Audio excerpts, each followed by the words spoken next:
ဦးဇင်းတို့မြတ်စွာဘုရားလက်ထက်ကကွန်ဒဒါနမထေရဆိုတာရှိတယ်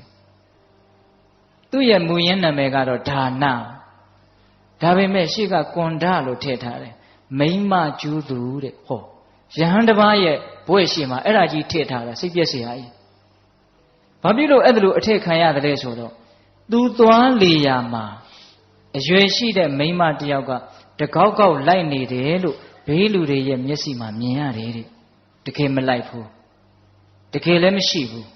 အဲ့ဒီမိမပုံက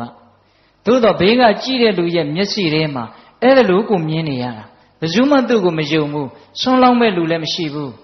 နော်သူ့မှာအင်မတန်ချွတ်တဲ့အဲ့ဒါလိုကြီးဖြစ်တာဒါရှိတုန်းကသူကအဲ့ဒါဦးဇင်းတို့မြတ်စွာဘုရားလက်ထက်ရောက်တော့ယဟန်လာဖြစ်တယ်အဲ့ဒါဝိဘတ်ရုပ်ပေါ့နော်မိမပုံတပုံကသူ့နောက်ကိုလိုက်နေတာဆွန့်ကန်သွားလဲပါနေတာအဲ့ဒါကိုကောသလမင်းကြီးကနောက်တော့သိတဲ့အခါကျတော့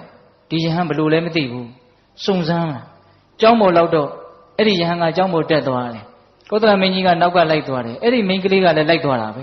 ကျောင်းပေါ်ရောက်တော့အဲ့ဒီမိန်းကလေးကမရှိ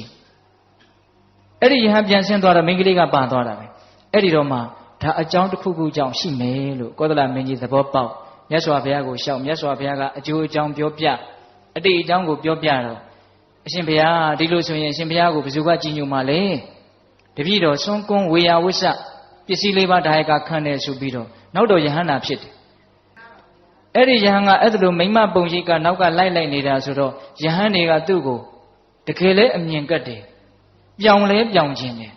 အဲ့ဒါလိုပြောကြတော့ဆိုကြတော့သူ့ကိုနှိပ်စက်ပြီးတော့ပြောကြတော့သူကလည်းနောက်တော့ပြန်ဆဲတယ်ပြန်ပြီးတော့ကြမ်းကြမ်းထန်ထန်ပြောတယ်အဲ့ဒါနဲ့ယဟန်နေနဲ့သူ့ရဲ့ရံပွဲဟာမကြာခဏဖြစ်တယ်အဲ့ဒီမှာမြတ်စွာဘုရားကနောက်တော့မြတ်စွာဘုရားရဲ့နားတော်ပေါက်ကြားတော့အဲ့ဒီယဟန်တော်ကိုခေါ်ပြီးတော့จิตသားဘာပြုလို့ကြမ်းထမ်းတဲ့စကားတွေပြောတာကိုကြမ်းထမ်းတဲ့စကားတွေနဲ့ပြန်တုံ့ပြန်ရတယ်လေမတုံ့ပြန်နဲ့